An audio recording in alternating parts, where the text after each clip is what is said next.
విధి విధానాలు మారిన క్రమంలో పోస్టల్ బ్యాలెట్ విధానం కూడా మారింది. పోస్టల్ బ్యాలెట్ ఎలా వినియోగించుకోవాలో ఎన్నికల కమిషన్ ఒక వీడియో ద్వారా తెలియజేసింది.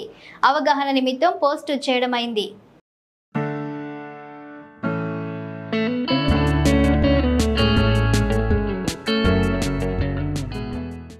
ఎన్నికల విధులు నిర్వహించే సిబ్బంది తమ ఓటు హక్కును వినియోగించుకునే నిమిత్తం పోస్టల్ బ్యాలెట్ విధానంలో ఓటు వేసే సౌకర్యాన్ని ఎన్నికల కమిషన్ వారు కల్పించారు.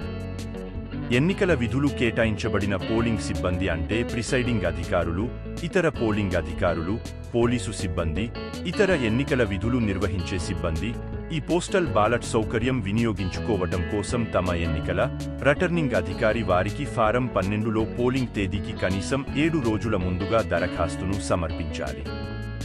ఫారం 12తో పాటు ఎన్నికల విధుల ఉత్తర్వుల ప్రతి, ఎపిక్ కార్డ్ ప్రతిని రిటర్నింగ్ అధికారికి సమర్పించాలి.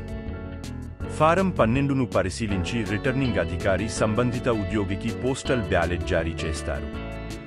పోస్టల్ బ్యాలెట్తో పాటు 4 డాక్యుమెంట్స్ అంటే 13A voter declaration form, 13B form అంటే కవర్ ఏ, ఫారం 13C అంటే కవర్ బి మరియు ఓటరుకు సూచనలతో కూడిన ఫారం 13Dలను అందజేస్తారు.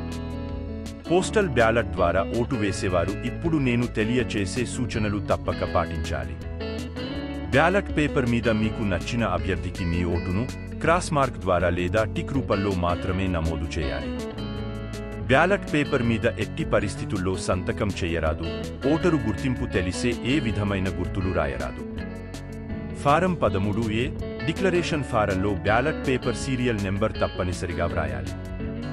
ఓటర్ సంతకం తప్పనిసరిగా చేయాలి. ఓటర్ యొక్క గుర్తింపును ఫారం 13Aలో గజెటెడ్ అధికారి తప్పనిసరిగా ధృవీకరించాలి. ఓటు నమోదు చేసిన బ్యాలెట్ పేపర్ను ఫారం 13B అంటే ఇన్నర్ కవర్ ఏలో ఉంచి సీల్ చేయాలి. ఇన్నర్ కవర్ ఏపై మీ నియోజకవర్గ రిటర్నింగ్ అధికారి చిరునామా వ్రాయాలి. ఇన్నర్ కవర్ ఏపై పోస్టల్ బ్యాలెట్ సీరియల్ నెంబర్ తప్పనిసరిగా వ్రాయాలి. మీరు కవర్పై సంతకం చేయకూడదు. గుర్తుంచుకోండి, 13B అంటే ఇన్నర్ కవర్ ఏలో బ్యాలెట్ పేపర్ తప్ప మరే ఇతర డాక్యుమెంట్ ఉండరాదు. బ్యాలెట్ పేపర్ మాత్రమే పెట్టి సీల్ చేసిన కవర్ ఏ మరియు ఫారం 13Aలను విడివిడిగా కవర్ బి అంటే ఫారం సి లోపల పెట్టి కవర్ బిను సీల్ చేసి సంబంధిత రిటర్నింగ్ అధికారికి పంపాలి. కవర్ బిపై ఓటర్ యొక్క సంతకం తప్పనిసరిగా చేయాలి. అలాగే కవర్ బి ఓపెన్ చేసిన వెంటనే 13A డిక్లరేషన్ విడిగా లేకపోతే మీ పోస్టల్ బ్యాలెట్ ఉన్న కవర్ ఏను ఎట్టి పరిస్థితుల్లో ఓట్ల లెక్కింపుకు పరిగణనలోకి తీసుకోరు. ఈ సూచనలను పాటించి ఎన్నికల కమిషన్ వారు కల్పించిన పోస్టల్ బ్యాలెట్ సౌకర్యం ద్వారా మీ ఓటు హక్కును తప్పనిసరిగా వినియోగించుకోండి.